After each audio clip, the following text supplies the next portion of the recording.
c'est Marianne et aujourd'hui je vais vous donner quelques idées pour faire des emballages écologiques pour vos cadeaux de Noël. Pour le premier, vous allez avoir besoin d'un sac en papier vierge que vous aurez gardé d'un achat précédent. Avec un pinceau et un petit peu de gouache blanche, j'écris Joyeux Noël dans un style type brush lettering que je vous ai expliqué dans une précédente vidéo, donc je vous mets le lien si jamais vous l'avez pas vu. Je rajoute quelques flocons pour rendre l'emballage un peu plus festif.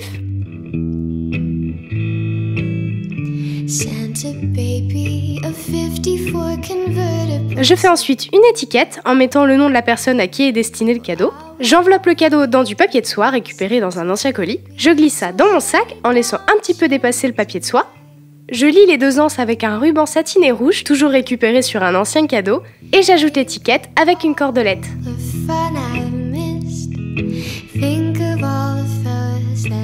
Pour le second, si vous décidez d'offrir par exemple une expérience, comme j'en parlais dans ma vidéo où je vous donne des idées cadeaux de dernière minute, vous pouvez en profiter pour customiser une enveloppe, y glisser une petite lettre personnalisée avec le code cadeau. Je commence par réaliser un carré avec une feuille blanche, je rabats les deux coins latéraux jusqu'au centre, puis je rabats le coin qui est vers moi un tout petit peu plus haut que le centre de la feuille. Je colle les bords pour que l'enveloppe se tienne, et je vais écrire sur le devant en brush lettering à qui s'adresse cette jolie lettre. Si vous souhaitez, vous pouvez aussi rajouter quelques petits dessins comme je vous ai montré juste avant. Une fois que ma lettre est dedans, je ferme l'enveloppe avec du masking tape et c'est terminé. Pour le troisième, j'ai utilisé une chute d'un papier cadeau en craft de l'an dernier. Je le plie pour marquer les bords de mon cadeau, puis je commence à écrire. Tout le reste du cadeau, je vais dessiner des petits flocons en faisant des genres de vagues de neige. Je scotche mon cadeau avec du masking tape et je rajoute quelques points blancs par-dessus pour créer un genre de prolongement. Je noue de la cordelette pour finaliser mon paquet et voilà!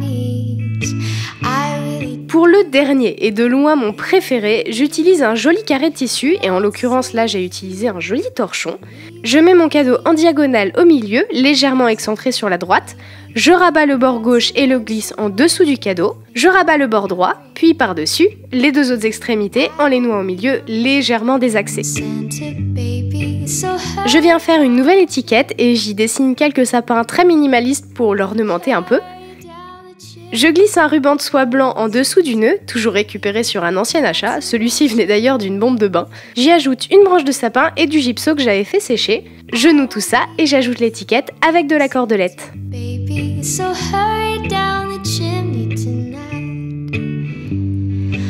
Une dernière idée qui consiste à conserver les emballages et sacs cadeaux du Noël précédent pour les réutiliser le Noël suivant. Donc si vous n'y avez pas pensé l'année dernière, vous savez ce qu'il vous reste à faire ce Noël.